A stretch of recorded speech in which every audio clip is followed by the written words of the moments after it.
I'm Michael Jaeger. I'm part of the GOSTEM project here. I taught science education for about 50 years, and so I've been involved in science and technology for a long time, and lately I've been interested in 3D printing and all of that, and been interested to help students understand the inside of what goes on in 3D printing. Part of the reason for this workshop with students is to give them that sort of insight that a 3D printing machine is fine and it has all of these components, but then what can we do with it? And utility and novelness is important in any kind of industry now. So if you have an idea, it's very difficult to get that idea into production. And so 3D printing allows a lot of people to think about what they're thinking about and then actually produce that model in a concept way so they can actually see what they're thinking. And so it's a fast way of designing something and then creating it in a plastic form that ultimately can be manufactured using a different process. So a lot of the things that people 3D print are just trinkets right now to learn how to understand how to use a 3D printer. But ultimately it's supposed to be for those that come up with big ideas. The video that I show them to begin with is about a young girl, 4 years old, who has a debilitating disease that she can't raise her arms.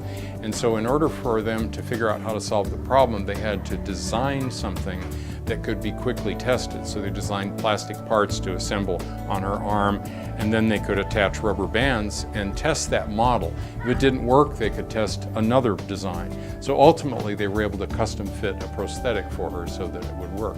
Experimentation, model building, proof of concept, that's what engineers do oftentimes. They get a good idea, they'll think and draw it on a piece of paper, it sounds good, but until it's in operation, you can't really prove that it works until you actually have it tangibly in your hands. In the workshop that we're giving students experience in is not just programming the computer to actually produce a CAD design, but giving them the skills and the sort of the backdrop for what goes on inside the machine.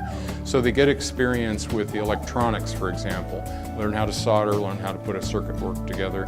They learn how to do the mechanics of it, because that's the important part of how do you move this thing from place to place. Well, gears, motors, and bearings and all that thing are involved. And then finally, the software that actually controls those motors. So students then can see that 3D printing is just a particular technology, but their interest could be either in the manipulative skills of the mechanical engineering, could be in the electrical engineering, or could be in the software engineering, or even in the artistic design. So it's not a homogeneous thought in terms of career orientation. GOSTEM stands for Greater Oregon Science, Technology, Engineering, Mathematics, and it's a statewide program that hopes to open avenues for all students to be interested in STEM careers. And so what it does is it connects people with students, it connects people with careers and industries and so forth. And so what we try to do is find the things that are cutting edge or new or oriented toward career job kinds of things. So these students, if they get an interest, they might want to go into some particular area of science, technology, engineering, math. It influences me to want to connect with students on this matter is that I often tell people we're an extension cord away from the Paleolithic. We depend upon electricity. We depend upon black box devices that control our lives, and yet we have no idea what goes on inside of those. There's just very few people who do.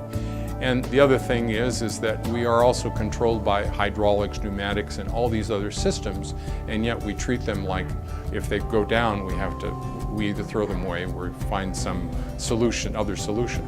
So it seems to me that where our future is to have more folks interested, knowledgeable about how these kinds of things work so that they can design the next century machines and computers and all those kinds of things we'll ultimately end up using.